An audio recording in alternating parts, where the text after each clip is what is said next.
Hi hello welcome to தேடிச்செடி channel. So இந்த video என்னென்னு பார்த்தீங்க அப்படின்னா, நம்ம தங்கம் வாங்கும்போது கூட பணத்தை வந்து நம்ம எப்படிலாம் வந்து சேமிக்கலாம் அப்படின்னு சொல்லிட்டு எனக்கு தெரிஞ்ச டிப்ஸை வந்து நான் சொல்கிறேன். இது வந்து ஒர்க் அவுட் ஆகலாம். ஸோ எனக்கு வந்து சில ஐடியா இருக்குது. ஸோ அதை தான் வந்து உங்க கூட வந்து நான் ஷேர் பண்ணிக்கிறேன். இப்போ வந்து நம்ம தங்கம் வாங்கும்போது நம்ம நிறையா வந்து லாஸ் பண்ணுவோம். ஸோ எப்படிலாம் வந்து லாஸ் பண்ணுவோம் அப்படின்றதையும் சொல்கிறேன். அந்த லாஸ்லாம் எப்படி வந்து தவிர்க்கலாம் அப்படின்றதையும் சொல்கிறேன். இது மூலயமா வந்து நம்ம நிறைய பணத்தை வந்து நம்ம மிச்சம் பண்ணலாம். இப்போ தான் நம்ம வீடியோ வந்து ஃபஸ்ட் டைம் பார்க்குறீங்க அப்படின்னா தேடிச்செடி சேனலை வந்து சப்ஸ்கிரைப் பண்ணி வச்சுக்கோங்க. இப்போ வாங்க நம்ம வீடியோக்குள்ளே போகலாம். இப்போ நீங்கள் தங்கம் வாங்கணும் அப்படின்னு முடிவு பண்ணிட்டீங்க அப்படின்னா எந்த மெத்தட் வந்துலாம் வாங்க போகிறோம் அப்படின்றத முடிவு பண்ணிக்கோங்க. ஒன்று வந்து நகைச்சீட்டு வந்து போட்டு வாங்கலாம், இல்லைனா பார்த்திங்கன்னா டிஜிகோல்டில் வந்து வாங்கலாம், இல்லைனா இந்த ஆஃபர் டைமில் வந்து கோல்டு காயினாக வந்து நம்ம சேவ் பண்ணலாம். ஸோ இந்த மெத்தடு தான் நம்ம வாங்குவோம். இல்லைனா நம்ம உடஞ்ச நகை இருக்குது, இல்லைனா பழைய நகை இருக்குது அப்படின்னா இந்த ஒன் டைம் இன்வெஸ்ட்மெண்ட்டில் வந்து இன்வெஸ்ட் பண்ணலாம். ஸோ இப்படிலாம் வந்து யூஸ் பண்ணி நம்ம வந்து தங்கத்தை வந்து வாங்கலாம். இதுலேயுமே வந்து எது பெனிஃபிட்டாக வந்து நமக்கு இருக்கும் அப்படின்றத பார்ப்போம். இதில் வந்து மொத்த கடையில் வந்து வாங்குறது. ஸோ மொத்த கடைன்னு பார்த்திங்க அப்படின்னா இந்த பீமா மலபார்லாம் பார்த்திங்க அப்படின்னா மொத்தமாக வந்து வாங்குற மாதிரி இருக்கும். அப்படி மொத்தமாக வாங்கணும் அப்படின்னா நிறைய வந்து டிஸ்கவுண்ட் வந்து கொடுப்பாங்க. இந்த பீமாலையும் மலபார்லையும் வந்து கொடுப்பாங்க. ஸோ எனக்கு தெரிஞ்ச கடையை வந்து நான் சொல்கிறேன். ஸோ வேறு கடையும் இருக்கும். அப்புறம் சரவணா எலைட்லாம் பார்த்திங்க அப்படின்னா அங்கேயுமே வந்து வேஸ்டேஜ் வந்து ரொம்ப கம்மியாக இருக்கும். பீமானுமே வந்து வேஸ்டேஜ் ரொம்ப கம்மியாக இருக்கும். மற்ற கடையை கம்பேர் பண்ணும்போது வேஸ்டேஜில் கம்மியாக இருக்குது எனக்கு தெரிஞ்சது பார்த்திங்க அப்படின்னா பீமா அப்புறம் சரவணா எலைட்டில் வந்து வேஸ்டேஜ் வந்து ரொம்பவே வந்து கம்மியாக இருக்க மாதிரி நான் பார்த்துருக்கேன், அதனால் சொல்கிறேன். ஸோ ஒரே செயினே வந்து பார்த்திங்க அப்படின்னா இந்த கடையில் ஒரு மாதிரி வேஸ்டேஜ் இருக்கும், அடுத்த கடையில் வந்து ஒரு மாதிரி வேஸ்டேஜ் இருக்கும். பட் ஆனால் சேம் மாடல் தான், ஆனால் வேஸ்டேஜ் வந்து டிஃப்ரெண்ட் ஆகும்.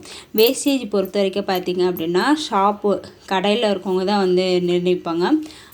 அது வந்து ஒவ்வொரு கடைக்கும் வந்து வேறுபடும். வேஸ்டேஜ் வந்து டிஃபர் ஆகிட்டே இருக்கும். அதனால் நீங்கள் வேஸ்டேஜில் வந்து எந்த கடை வந்து பெஸ்ட்டாக இருக்குது அப்படின்றத நீங்கள் பார்த்துக்கோங்க. பார்த்துட்டு அந்த கடையில் வாங்கலாமா வேண்டாமா நீங்கள் முடிவு எடுத்துக்கோங்க. அப்புறமேட்டுக்கு இந்த 1 கிராம் 2 கிராம் ஸோ இந்த மாதிரி வந்து நம்ம நகைச்சீட்டு போட்டோம் அப்படின்னா நீங்கள் அப்படி வந்து சேவ் பண்ணாதீங்க. இப்போ நம்ம 1 கிராம் தான் நான் பர்ச்சேஸ் பண்ண போகிறேன், 2 கிராம் பர்ச்சேஸ் பண்ண போகிறேன் அப்படின்னா நகைச்சீட்டு வந்து போடுறது வந்து அவ்வளோ பெனிஃபிட்டாக இருக்காது. ஏன்னா வேஸ்டேஜ் ரொம்ப அதிகமாக இருக்கும். இந்த 1 கிராம் 2 கிராமில் பொருள் எடுக்கிறோம் அப்படின்னா வேஸ்டேஜ் வந்து அதிகமாக பே பண்ணுற மாதிரி இருக்கும். நீங்கள் மொத்தமாக வாங்குறீங்க, 3 பவுன் 4 பவுன் வாங்குறீங்க அப்படின்னா அது நகைச்சீட்டு போட்டு வாங்குறீங்க அப்படின்னா ஒன்றுமே நமக்கு பெனிஃபிட் தான். வேஸ்டேஜ் இல்லாமல் எடுக்கிறது ஒரு பெனிஃபிட்டு. அது இல்லாமல் மொத்தமாக எடுக்கும்போது பார்த்திங்க அப்படின்னா வேஸ்டேஜ் வந்து டிஃபர் ஆகுது. இன்னொரு ப்ராஃபிட்டையும் வந்து நான் சொல்கிறேன். இன்னொன்று நமக்கு என்ன ப்ராஃபிட்ன்றதை சொல்கிறேன். இந்த ஃப்ரெண்ட்ஸு ஃபேமிலி ஜாயின் பண்ணி நம்ம எடுக்கிறது அப்படின்னு பார்த்திங்க அப்படின்னா இப்போ கூட ஆஃபர் வந்து போய்கிட்டு இருக்கா. ஸோ ஆஃபர் போயிட்டு இருக்கும்போது நம்ம எடுக்கிறோம் அப்படின்னா எக்ஸாம்பிள் பார்த்திங்க அப்படின்னா தங்கமயிலில் வந்து 10 கிராம் பர்ச்சேஸ் பண்ணுறோம் அப்படின்னா கோல்டு பர்ச்சேஸ் பண்ணுறோம் அப்படின்னா 40 கிராம் வந்து சில்வர் வந்து ஃப்ரீயாக வந்து கொடுக்குறாங்க. இப்போ நீங்கள் 10 கிராம் வந்து மொத்தமாக வந்து இப்போ கல்யாணத்துக்குலாம் நீங்கள் எடுக்கிறீங்கன்னா எடுப்பீங்க. ஆனால் நீங்கள் இப்போ ஒரு தோடு எடுக்கணும், ஆனால் என்ன 10 கிராமில் நான் எடுக்கலை, நான் 4 கிராம் தான் வந்து எடுக்க போகிறேன், ஆனால் மீதி 6 கிராம் எடுத்தால் தானே அந்த 40 கிராம் வெள்ளி வந்து நமக்கு கிடைக்கும் அப்படின்னு நினைப்பீங்க. அப்போ உங்கள் ஃப்ரெண்ட்ஸு இல்லை உங்கள் ஃபேமிலியில் யாராவது வந்து 6 கிராம் இப்படி வாங்குறாங்க அப்படின்னா நீங்கள் அவங்களோட ஷேர் பண்ணிக்கோங்க. ஷேர் பண்ணிவிட்டு நீங்கள் அந்த 10 கிராம் வந்து உங்கள் பேர்லேயே வந்து பர்ச்சேஸ் பண்ணுற மாதிரி பண்ணுங்கள். அப்போ அது 10 கிராம் ஆயிரும். ஆனால் பேருக்கு 2 பேராக எடுக்கிறீங்க. ஆனால் நீங்கள் காசு வந்து ஒரே காசு கொடுத்து ஒரே இதில் 10 கிராம் எடுத்தீங்க அப்படின்னா அந்த 40 கிராம் வருதா அதை வந்து நீங்கள் டிவைட் பண்ணிக்கலாம். ஸோ எனக்கு தெரிஞ்சதை வந்து நான் சொல்கிறேன். இது வந்து தப்பு கிடையாது. ஒருத்தவங்க பேர்லேயே நீங்கள் வந்து பில் போட்டுக்கோங்க. போட்டுட்டு இப்போ எக்ஸாமுக்கு நான் என் தங்கச்சியும் வந்து நான் எடுக்கிறோம் அப்படின்னா நான் வந்து என் பேர்லேயே பில்லை போட்டு நான் அந்த 10 கிராமுக்கு வந்து நான் பர்ச்சேஸ் பண்ணேன். ஆனால் 2 பொருள் தான், ஆனால் 10 கிராம் வந்து எப்படி வருதா. அப்போ அந்த 10 கிராம் நான் பர்ச்சேஸ் பண்ணும்போது எனக்கு 40 கிராம் வந்து வெள்ளி வந்து எனக்கு ஃப்ரீயாக கிடைக்குதா. அப்போ அந்த 40 கிராமை நம்ம 20 சொல்லிட்டு டிவைட் பண்ணிக்கலாம்.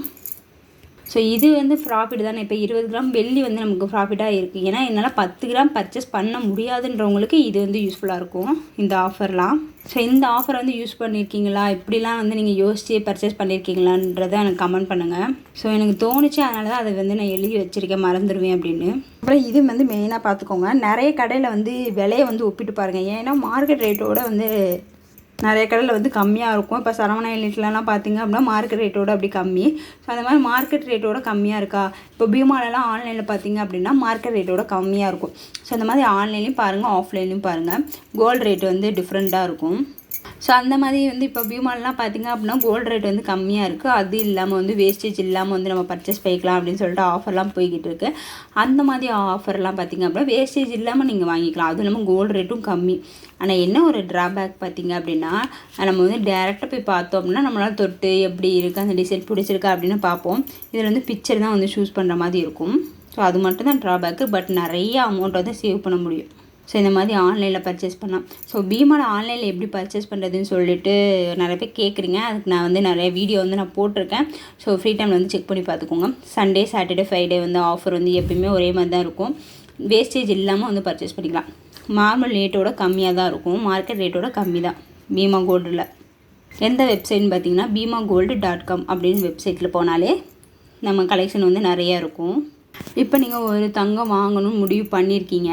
ஆனால் இப்போ வந்து நமக்கே ஒரு ஐடியா இருக்கும். ஸோ நம்ம சேனல்லே பார்த்திங்க அப்படின்னா கோல்டு ரேட் வந்து டெய்லியுமே வந்து அப்டேட் பண்ணிகிட்ருக்கேன். 9:30லேருந்து 9:45க்குள்ளே நமக்கு அப்டேட் ஆயிடும் நம்ம சேனலில். ஸோ நீங்கள் பார்த்துக்கோங்க, சப்ஸ்கிரைப் பண்ணி வச்சுக்கோங்க. அப்போ தான் வந்து கோல்டு ரேட் என்ன இருக்குதுன்னு தெரியும். இப்போ நமக்கே ஒரு ஐடியா இருக்கும், கோல்டு ரேட் வந்து இன்க்ரீஸ் ஆகிக்கிட்டே இருக்குது இல்லை டிக்ரீஸ் ஆகுது. ஸோ இந்த டைமில் வந்து நம்ம இன்வெஸ்ட் பண்ணலாமா வேண்டாமான்றதை பார்த்துட்டு, இல்லை நகைச்சீட்டு போடலாமா, நகைச்சீட்டுக்கு இப்போ வந்து சீட்டு வந்து கட்டலாமா அப்படின்றதெல்லாம் பார்த்துக்கோங்க. ஸோ கோல்டு ரேட்டு வந்து பார்த்துட்டு இன்வெஸ்ட் பண்ணுங்கள். அதான் இந்த ஸ்பாட் ப்ரைஸ் அப்படின்னு சொல்லிட்டு போட்டிருக்காங்க. ஸோ தங்கத்தின் மார்க்கெட் விலையை வந்து பார்த்துக்கோங்க. ஸோ எப்போ கூடுதோ குறையுதா இதெல்லாம் வந்து பார்த்துட்டு நீங்கள் இன்வெஸ்ட் பண்ணிக்கோங்க. 1 கிராம் 2 கிராம்னாலுமே அது ஒரு பெரிய இன்வெஸ்ட்மெண்ட்டு தான் சொல்லுவேன் நான். அப்போ நீங்கள் 1 கிராம் காயின் வாங்கணும்னு நினச்சிருக்கீங்க அப்படின்னா இப்போ கோல்டு ரேட் வந்து குறைஞ்சிட்டு இருக்குது. எக்ஸாம்பிள் வந்து சொல்கிறேன் பார்த்துக்கோங்க. இப்போ நான் தங்கமயிலில் வந்து பர்ச்சேஸ் பண்ணேன் அப்படின்னு சொல்லிட்டு ஒரு வீடியோ வந்து போட்டேன். அப்போ நான் வந்து கோல்டு ரேட்டு பார்த்திங்க அப்படின்னா 9,290 ஸோ அந்தளவுக்கு போயிட்டு அப்போ தான் நான் வந்து பர்ச்சேஸ் பண்ணேன். ஆனால் இப்போ பார்த்திங்க அப்படின்னா 8,900 8,800 ஸோ இந்த இதிலே தான் அரௌண்டிங்கில் தான் வந்து சுற்றிட்டுருக்கு.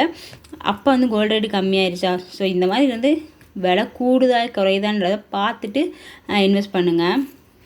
எனக்கு வேறு வழி இல்லை. ஸோ அதனால் வந்து நான் பர்ச்சேஸ் பண்ணணும் அப்படின்னு சொல்லிட்டு கோல்டு ரேட் வந்து கூடியிருந்தாலும் பரவாயில்ல. அது எப்பவுமே வந்து கோல்டு வந்து பர்ச்சேஸ் பண்ணி வைக்கிறது வந்து எப்பயுமே வந்து நமக்கு ப்ராஃபிட் தான் நான் வந்து சொல்லுவேன். இப்போ இல்லைனாலுமே பார்த்திங்க அப்படின்னா ஒரு 10 மந்த்ஸு ஒரு 12 மந்த்ஸ் கழித்து பார்க்கும்போது அது இன்னுமே ரேட் வந்து கூடிடும். அதனால் வந்து கோல்டில் இன்வெஸ்ட் பண்ணுறது வந்து பெஸ்ட்டு தான். ஸோ நம்மளும் மிடில் கிளாஸாக இருக்கோங்க அப்படின்னா நமக்கு அது ஒரு சேஃப்டி தான் கோல்டுன்றது.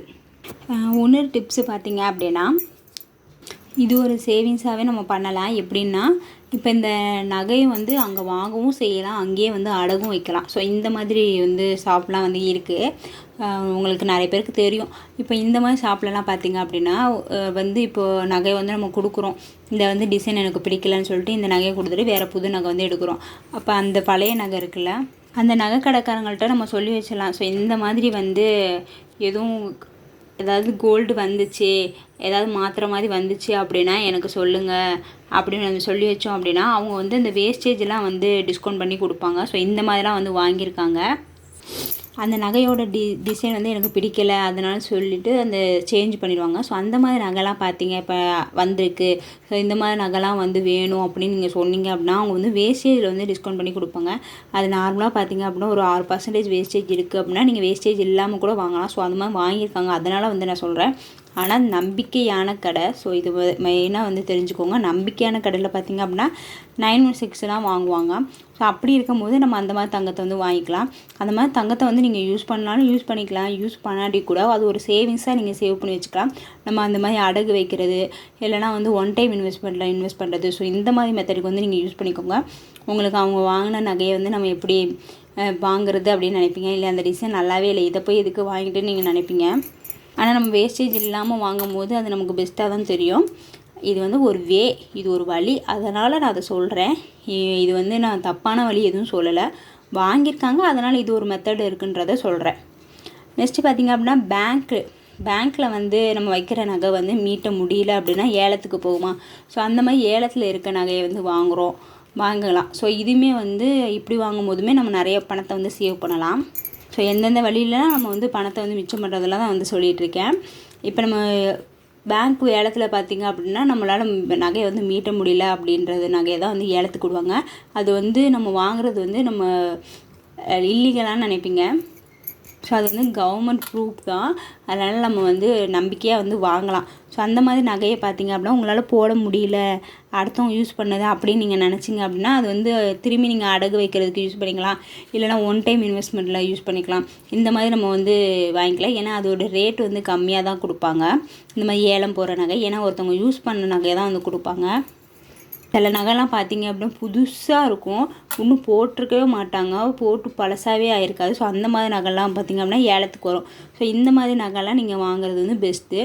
நீங்கள் யூஸ் பண்ணாட்டி கூட உங்கள் பிஸ்னஸ் டெவலப் பண்ணுறது, அடகு வைக்கிறதுக்கு, இல்லைனா ஒன் டைம் இன்வெஸ்ட்மெண்ட்டு அதை போட்டுட்டு வேறு ஜுவல்ஸ் எடுக்கிறது, இதுலேயுமே வந்து நம்ம நிறைய பணத்தை வந்து நம்ம மிச்சம் பண்ணலாங்க.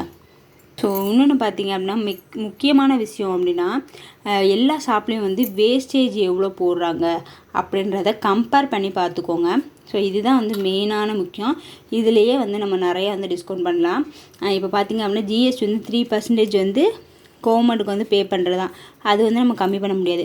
மற்றபடி பார்த்திங்க அப்படின்னா இப்போ ஒரு நகை வந்து இப்போ எக்ஸாம்பிள் பார்த்திங்க அப்படின்னா ஜிஆர்டியில் வந்து ஒரு 8% இருக்குது, லலிதாவில் பார்த்திங்க அப்படின்னா 6% இருக்குது, தங்கமயிலில் பார்த்திங்க அப்படின்னா 9% இருக்குது. அப்படின்னா இந்த 6%ல் எங்கே இருக்குது? ஸோ அங்கே அந்த டிசைன் எப்படி இருக்குது?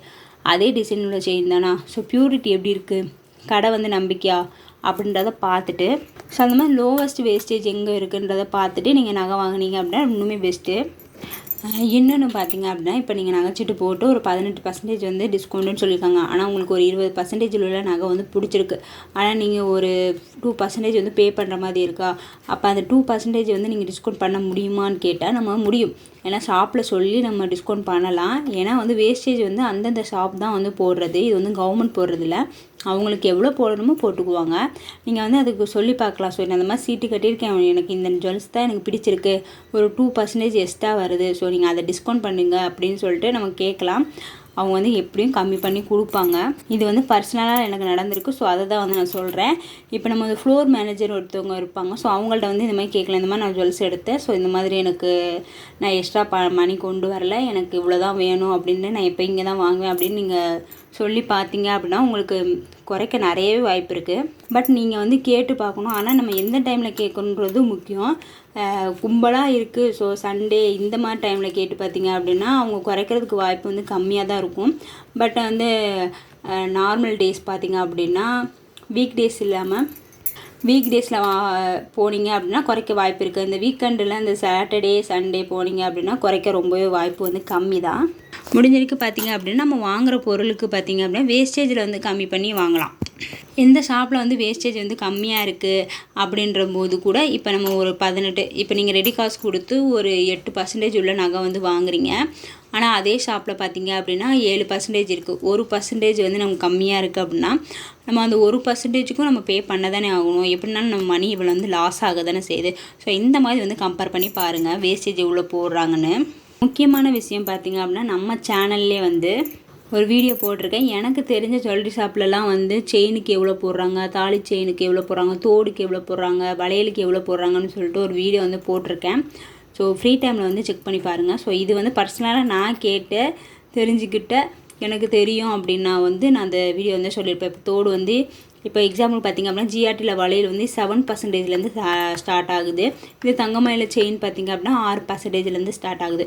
ஸோ இந்த மாதிரி வந்து ஸ்டார்ட் ஆகுறது வந்து தெரிஞ்சதை வந்து நான் சொல்லியிருக்கேன். ஸோ ஃப்ரீ டைமில் வந்து நம்ம ப்ளேலிஸ்ட்டு வந்து இருக்குது. ஸோ ஓப்பன் பண்ணி பாருங்கள். ஸோ எனக்கு வந்து தெரிஞ்சதை வந்து நான் சொல்கிறேன். ஸோ இப்படிலாம் நீங்கள் வாங்கினீங்க அப்படின்னா நம்ம வந்து நம்மளோட பணத்தை வந்து கொஞ்சம் சேவ் பண்ணலாம். இதை தவிர வேறு எதுவும் வந்து டிப்ஸ் இருக்குது, இதை தவிர இந்த மெத்தட் நான் ஃபாலோ பண்ணுறேன் அப்படின்னா எனக்கு கண்டிப்பாக வந்து கமெண்ட் பண்ணுங்கள், நான் வந்து தெரிஞ்சுக்கிறேன். நான் சொன்னதில் வந்து எதுவும் வந்து இது வந்து தப்பு, இது இப்படி சொல்லாதீங்க அப்படின்னு எதுவும் இருந்துச்சுனாலும் கண்டிப்பாக வந்து நீங்கள் கமெண்ட் பண்ணுங்கள், நான் வந்து மாற்றிக்கிறேன். வேறு எதுவும் டவுட் இருக்குது அப்படின்னாலுமே எனக்கு கேளுங்க. ஸோ எனக்கு தெரிஞ்சால் வந்து நான் அந்த கமெண்ட்ஸுக்கு சொல்கிறேன், தெரியலன்னா தெரியல அப்படின்றதையும் நான் சொல்லிடுவேன். ஸோ எனக்கு தெரிஞ்சது வந்து இந்த வீடியோவில் வந்து ஷேர் பண்ணியிருக்கேன். இந்த வீடியோ வந்து உங்களுக்கு பிடிச்சிருக்கு அப்படின்னா தேடி செல்வி சேனலை வந்து சப்ஸ்கிரைப் பண்ணி வச்சுக்கோங்க. தேங்க்ஸ் ஃபார் வாட்சிங். பாய்.